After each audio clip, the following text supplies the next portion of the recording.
सुप्रभात बच्चों, सभी को गुड मॉर्निंग। स्वागत है हिंदी यूट्यूब क्लास चैनल में आपका। मैं मनोज खंडेलवाल आप सभी का हार्दिक अभिनंदन करता हूं और अपने नए टॉपिक की तरफ आप सबको लिए चलता हूं। आइएगा, अब हम कारक जो हमने कल स्टार्ट किए थे उनका आज परफॉर्मा पूरी तरीके से नए रूप में आपको कलेवर रूप में प्रदान करते हैं। टॉपिक है हमारा कारक। इससे पहले चैनल में हम आपको बता चुके थे कारक क्या है, कारक की परिभाषा क्या है, कारक को किस रूपों में किन किन लोगों ने बांट दिया, उन सारी बातों को आज हम बता रहे हैं। देखिएगा, कारक मैंने आपको पहले ये बताया था, कारक का अर्थ होता है कार्य करने वाला।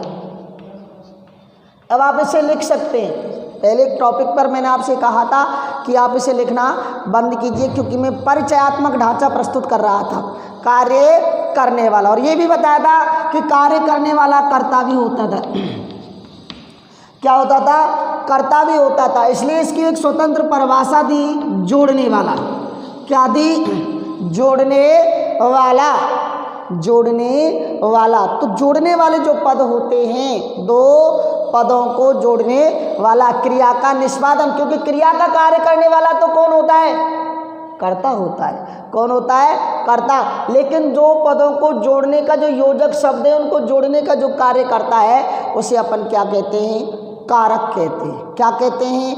कारक कहते हैं। तो मैंने आपको बताया शाब्दिक अर्थ होता है करने वाला, क्रिया को निष्पादन करने वाला। जब किसी संज्ञा या सर्वनाम का संबंध, जब किसी संज्ञा या सर्वनाम का संबंध वाक्य में प्रयुक्त अन्य शब्दों के साथ, क्रिया के साथ जाना जाता है, उसे अपन कारक कहते हैं। क्या कहते हैं? कारक। आइएगा, इनको अपन, क्योंकि उस अगले टॉपिक में मैं आपको समझा चुका था, आज हम लिख करके पूरे टॉपिक की तीसरी करते हैं। कारक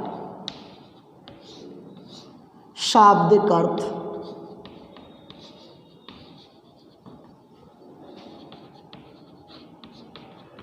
कार्य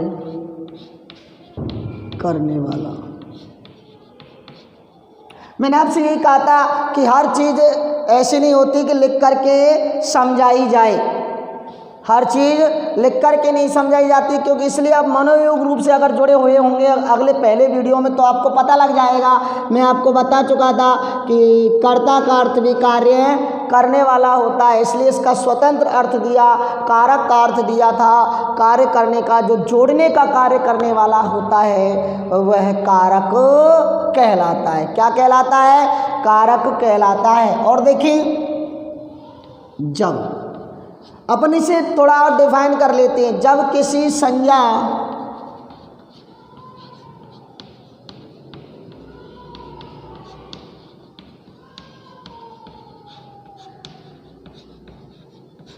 जब किसी संज्ञा या सर्वनाम, किसी संज्ञा या सर्वनाम पद का संबंध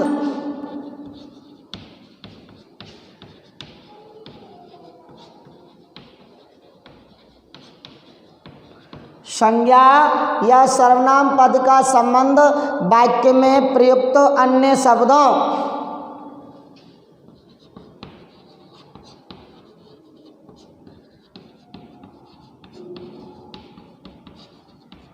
अन्य शब्दों व क्रिया के साथ जाना जाता है।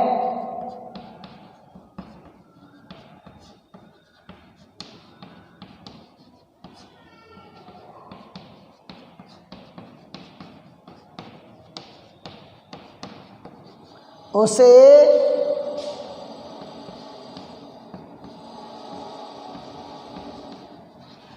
आप अपने अलग से हेडिंग बना सकते हैं कि जब दो या दो से अधिक पदों को जोड़ने में जो योजक शब्द काम में आते हैं, उन योजक शब्दों के साथ जो जोड़ने के चिन्ह है ना, वो क्या कहलाते हैं?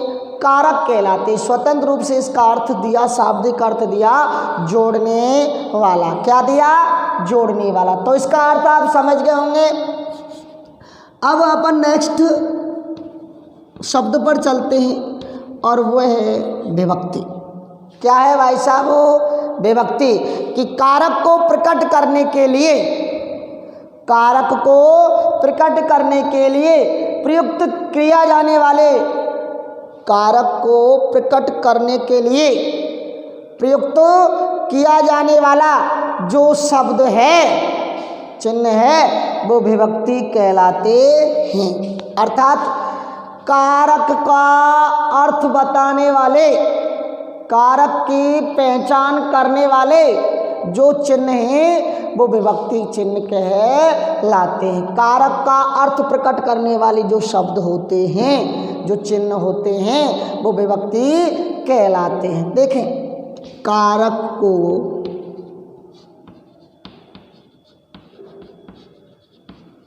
प्रकट करने के लिए, कारक को प्रकट करने के लिए प्रयुक्त किए जाने वाले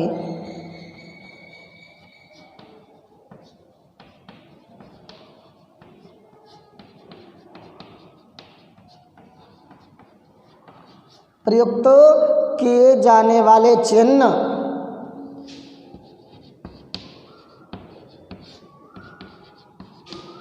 विभक्ति कहलाते हैं।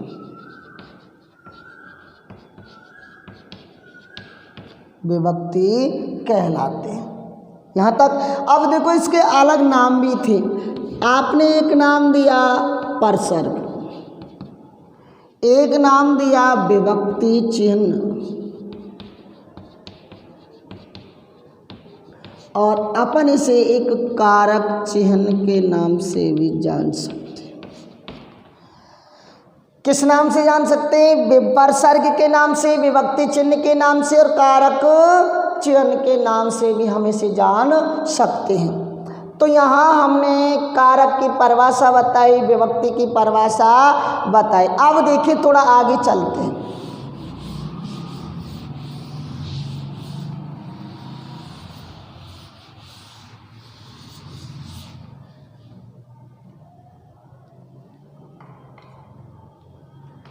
प्रकार देखते हैं। यहाँ मैं बता चुका था, समस्या वही होती है कि कारक होते कितने? 8। मूल रूप से कारक कितने होते हैं? 6। तो यहाँ आपको मूल शब्द याद रखना है कि मूल रूप से कितने हैं? 6 कारक होते हैं। कितने? 8। मूल रूप से कितने होते हैं? 6, लेकिन होते किसने? 8। अब आपको 2 छांटने भी हैं, 2 छांटने भी हैं कि वे 2 कारक कौन से हैं जो मूल रूप से कारक नहीं होते। देखें, मैं डायरेक्ट लिखता चल रहा हूँ। यहाँ तो अपन लिख देते हैं प्रकार, और यहाँ अपन लिख देते हैं चिन्ह। ठीक है? देखें साहब, सबसे पहले कर्ता, इसका चिन्ह लिख दिया हमने ने। उसके बाद लिख दिया कर्म, इसका लिख दिया हमने को। करण से या के द्वारा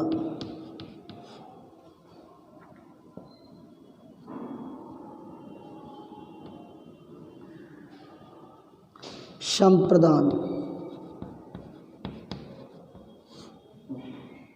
के लिए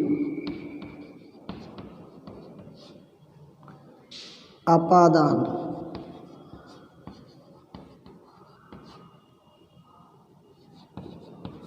से पृथक या अलग। 6वें पे संबंध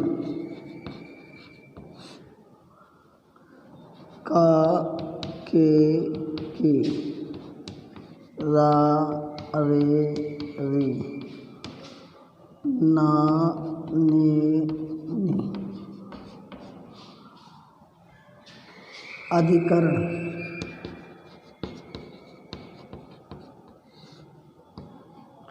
में पर ऊपर पे संबोधन।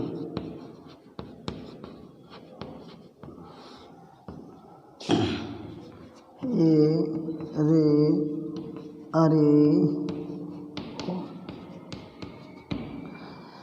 ये थे हमारे कारक और ये थे कारकों के चिन्ह। अब जब हम इन्हें पढ़ चुके हैं, लिख चुके हैं कि 8 हो गए, तो हम देखते हैं यहाँ इस तरह देखते हैं कि कारक ऐसे कौन कौन से वो कारक थे जो मूल रूप से कारक नहीं गिने गए थे, लेकिन वैसे देखे जाए तो उन्हें कारकों की कैटेगरी में शामिल किया गया। तो देखें, कारक देख के चलें। 1 2 3 4 5 6 7 8 कितने हुए कारक? 8। प्रश्न 2 प्रकार से, कारक कितने होते हैं? 8। मूल रूप से कारक कितने होते हैं? 6। तो एक तो हुआ संबंध कारक और एक हुआ संबोधन कारक। जब यहाँ मैं पहले बता चुका था, प्रश्न उठना वाजिब है, जब ये कारक है ही नहीं तो इनको कारक क्यों माना गया? तो मैं बताना चाहूँगा कि इनका वाक्य में जो व्यवहार है, जो प्रयोग है, वो कारक ना होते हुए भी कारक जैसा है। जैसे मैंने आपसे उदाहरण दिया था कि मान लो हमारे पापा हर 4 भाई थे। कितने थे? 4। लेकिन दूसरे बाबा के भी 1-2 लड़के थे। अब वो लगने में हमारे रिश्ते में क्या लगे? चाचा लगे। क्या लगे? चाचा। अब वो हमारे सगे चाचा नहीं है, लेकिन चाचा जैसे हैं। कैसे हैं? चाचा जैसे, क्योंकि उनका रूप, उनका व्यवहार जो है, उनका कार्य जो है, संबंध जो है, वो चाचा जैसा लगता है। ठीक उसी प्रकार ये कारक नहीं है, लेकिन कारक जैसे हैं, इसलिए इनको मूल रूप से कारक नहीं माना गया। लेकिन गिनती जब टोटल रूप से करेंगे तो हमें इनकी कारकों की संख्या 8 और मूल रूप से कारक हो गए कितने? 6। पहचान गए ना? अब देखो यहीं से मिटा दूंगा नहीं मैं इनको।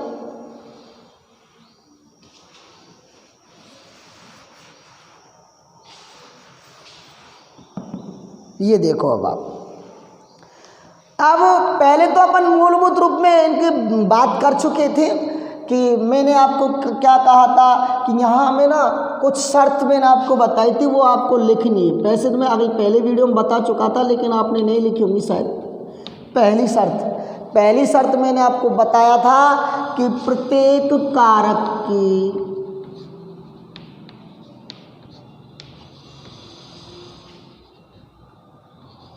अलग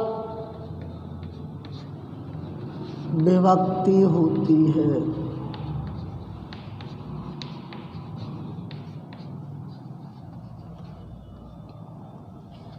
और यदि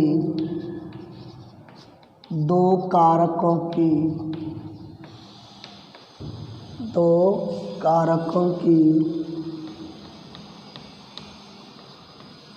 समान 2 कारकों की समान विभक्ति हो तो उनका प्रयोग व व्यवहार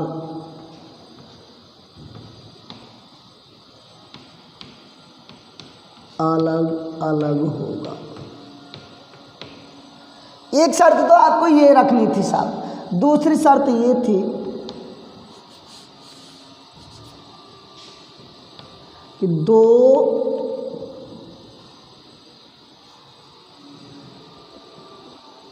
विभक्ति कारक वाक्य में आ सकते हैं। 2 विभक्ति कारक वाक्य में आ सकते हैं, लेकिन एक साथ नहीं आ सकते।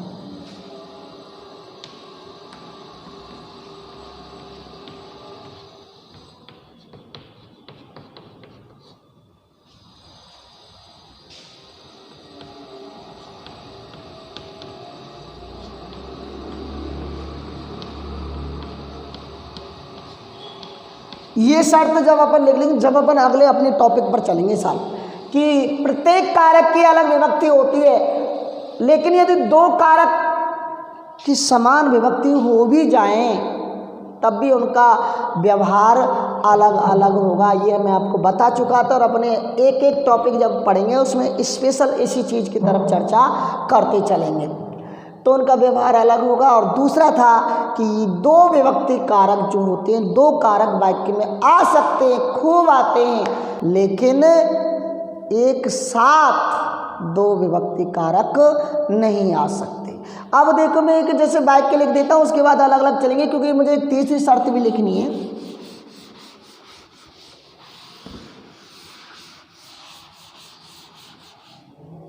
तीसरी शर्त पहले लिख देता हूँ पहचानने के लिए। 1 से 7, 1 से 7 कारक शुरू से लेकर 7 तक, अर्थात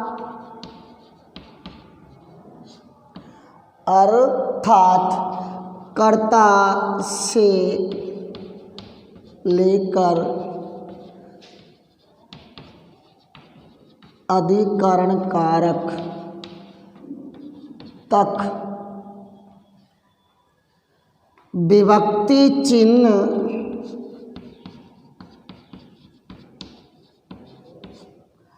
कारक के बाद आते हैं,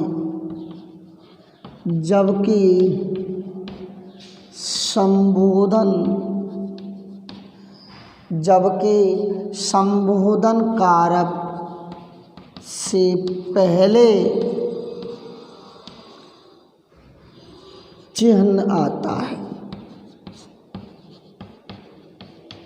नहीं समझे आप? मैं आपको बताऊंगा कि कर्ता हो, कर्म हो, करण हो, संप्रदान हो, अपादान हो, संबंध हो और अधिकरण हो, यानी 1 से लेकर 7 तक जितने भी कारक हैं, कारक शब्द पहले आएगा, चिन्ह बाद में आएगा, लेकिन संबोधन एकमात्र ऐसा कारक है जिसका चिन्ह पहले आता है, शब्द बाद में आता है। ये बहुत ध्यान में रखने की बात है, क्योंकि एकमात्र कारक है जहाँ चिन्ह पहले दिए गए हैं, शब्द बाद में आता। तो 3 शर्त जो आपको बहुत जोर से, बहुत दिमाग लगा करके याद करनी है कि प्रत्येक कारक की अपनी खुद की अलग अलग विभक्ति होती है, लेकिन यदि दो कारकों की समान, जैसे करण की और संप्रदान अपादान की पाती है, कर्ता की और संबंध की पाई जाती है, यहाँ मैं बताऊँगा आपको अलग अलग वाई अलग अलग। तो यहाँ जब दो विभक्ति कारक वाक्य में आ भी सकते हैं एक साथ, लेकिन दो कारक वाक्य में आ सकते हैं, दो कारक वाक्य में आ सकते, लेकिन उनका प्रयोग एक साथ नहीं हो सकता। और तीसरा था कि 1 से लेकर 7 तक, कर्ता के लेकर अधिकरण तक चिन्ह बाद में आते हैं, शब्द पहले आता है, लेकिन संबोधन एक ऐसा कारक है जहाँ चिन्ह पहले आता है और शब्द बाद में आता। मैं एक उदाहरण लिखता हूँ, आपको देखते चलना है। समस्त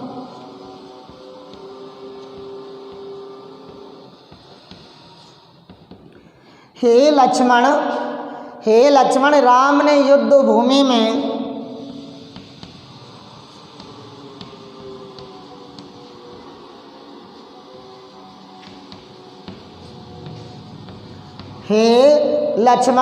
राम ने युद्ध भूमि में हनुमान के साथ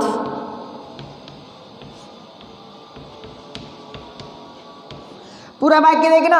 हे लक्ष्मण, राम ने युद्ध भूमि में हनुमान के साथ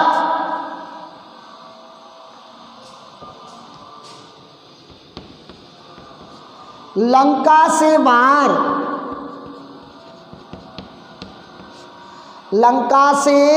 बाहर सीता के लिए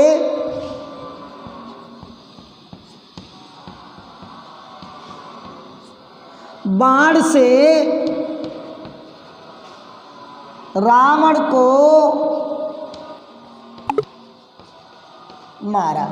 अब देखो कितनी चतुराई से वाक्य का प्रयोग किया गया है कि हे लक्ष्मण, राम ने युद्ध भूमि में हनुमान के साथ लंका से बाहर सीता के लिए बाण से रावण को मारा, बाण से रावण को मारा। कितनी चतुराई से उसने इसको ढाला है। देखो, हे लक्ष्मण, मैंने आपसे पहले ही कहा था कि जितने भी कारक हैं, बहुत नोट करने की चीज़ है कि जितने भी कारक हैं उन सब कारकों में एकमात्र ये कारक चिन्ह ऐसा है जो पहले आएगा, अन्यथा सब शब्द के बाद आते। देखो, हे लक्ष्मण, हे, अरे, ओ, और रे भी बताया था, मैंने आपसे बता दिया था कि रे आता ही नहीं तो आपने प्रयोग क्यों किया, क्योंकि गद्य में कभी रे का प्रयोग नहीं आता।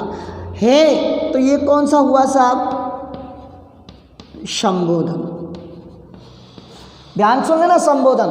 कर्ता ने, राम ने आ गया। देखो, अब देखो शब्द से पहले आया कि नहीं आया, शब्द के बाद आया कि नहीं आया, तो ये कौन सा ने किसका चिन्ह है? कर्ता का। कितने हुए? 2। युद्ध भूमि में अधिकरण है, में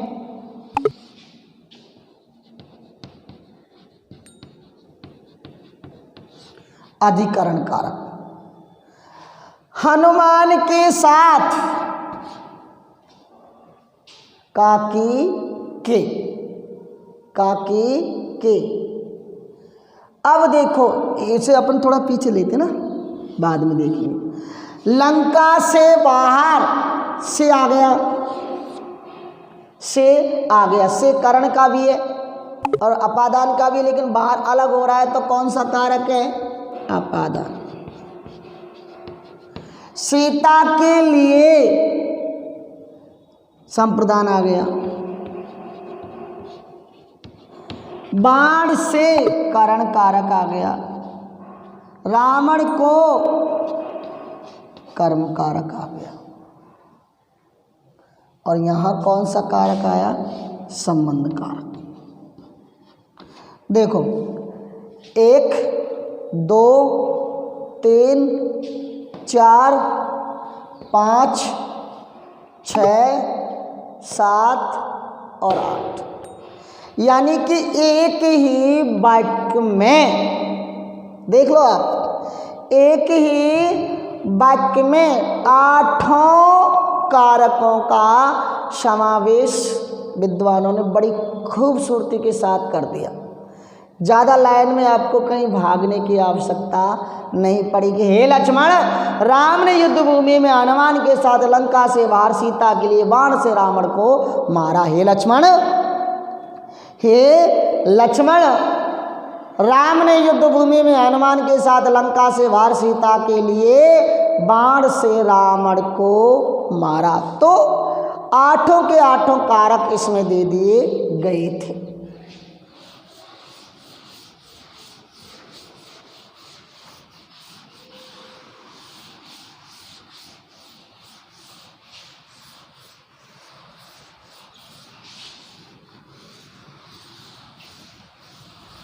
उससे पहले वीडियो में मैं आपको इनके बारे में काफ़ी कुछ बता चुका था। अब एक एक करके अलग अलग प्रकार से इन पर चलते हैं सर।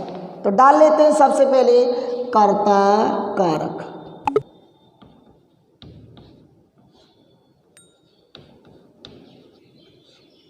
मैंने कहा था इसका भी शाब्दिक अर्थ वही होता है जो कारक का होता है। तो कार्य करने वाला,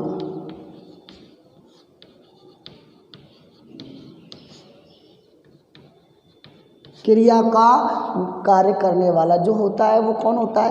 कर्ता कारक। यहाँ भी आपको एक बात बतानी होगी कि हम एक परिभाषा देते हैं कि कार्य को करने वाला कर्ता कहलाता है, लेकिन मैंने कल भी आपको एक उदाहरण दिया था कि कभी कभी हमें दिखता है नहीं कार्य कर रहा है नहीं कर रहा है कोई। तो ध्यान रखना, वाक्य में जिसके बारे में बताया जाता है, वाक्य में जिसके बारे में बताया जाता है वह कर्ता कहलाता है। क्या कहलाता है?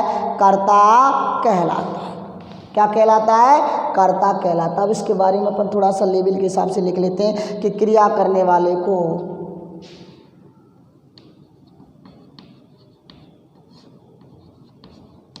ध्यान रखना। जब अपने टॉपिक समाप्त हो जाएगा तो मैं एक सारणी बना दूंगा आपको कि कौन से कारक में कौन कौन से शब्द आने चाहिए, बिल्कुल लॉजिक रूप में, जो सरल रूप में, जिससे हमें पहचान पड़ जाए कि यही कारक इन शब्दों में आता है। क्रिया करने वाले को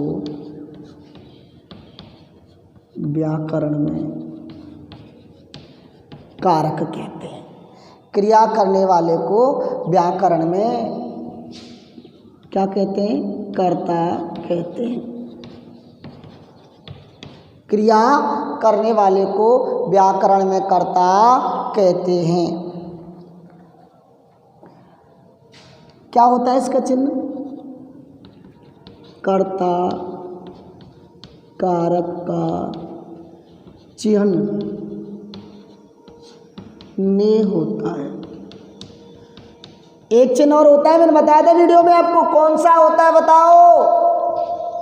ना, ने, नी संबंध में भी होता है, लेकिन ध्यान रखना निश्चयवाचक सर्वनाम को छोड़ करके अपना अपने जो भी है, अगर ने आ रहा है, अगर ने आ रहा है तो वो कर्ता कारक बन जाता है। एक शब्द और भी मैंने आपसे कहा था कि सभी कारक जो होते हैं या तो संज्ञा पद होते हैं या सर्वनाम पद होते हैं। आगे देखेंगे जब इनकी बात पर चलेंगे, एक एक कारक को लिए चलते हैं।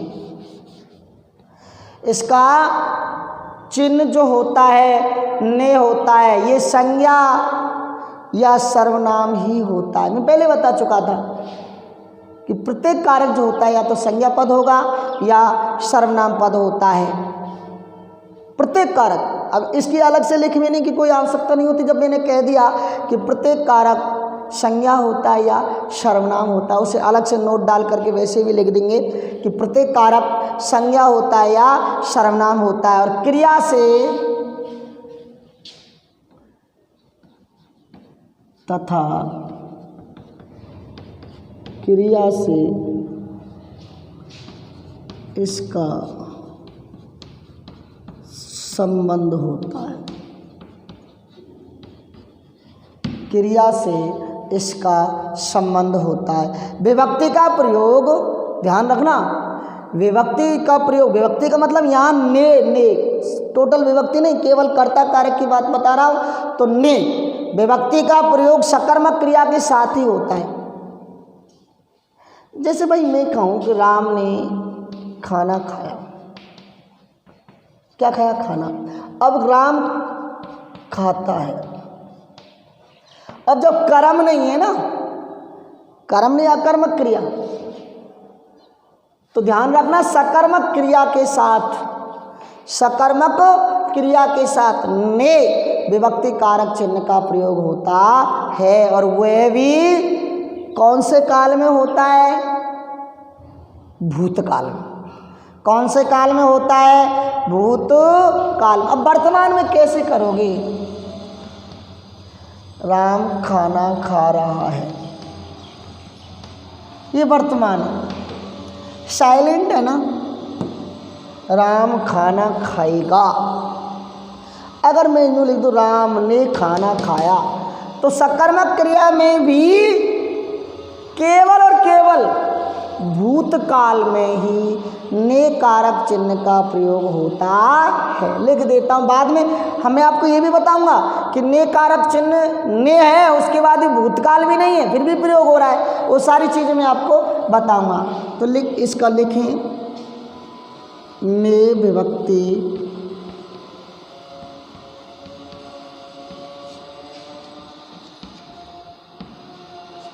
चिन्ह का प्रयोग, ने विभक्ति चिन्ह का प्रयोग सकर्मक क्रियाओं के साथ।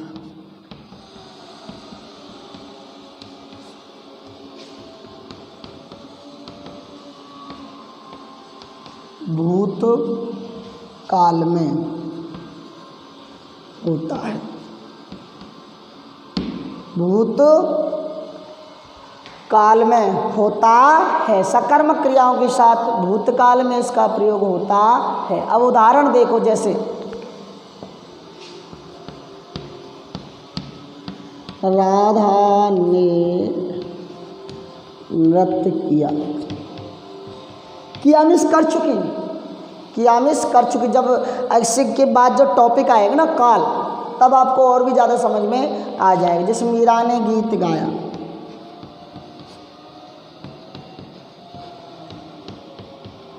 मीरा ने गीत गाया। तो देखो ये सब भूतकाल की, क्या किया, नृत्य किया, क्या गाया, गीत गाया। कर्म है, सकर्मक क्रिया हुई। तो जहाँ सकर्मक क्रिया है, भूतकाल है, वहाँ ने का प्रयोग किया जाता है। आज के लिए बच्चों, आज के लिए हमारा टॉपिक हम यहीं समाप्त करते हैं। अगले टॉपिक में भी कंटिन्यूटी के इसके आधार पर हम आगे बढ़ते चले जाएंगे। अब हम एक एक कारक को लेंगे और उस एक एक कारक में हम आपको बताएंगे कि कौन कौन से शब्द ऐसे हैं जिनके लिए यही कारक शब्द आएगा। बिल्कुल सरल रूप में आपको समझाने की कोशिश करेंगे। तब तक के लिए हम आपसे विदा लेते हैं। धन्यवाद।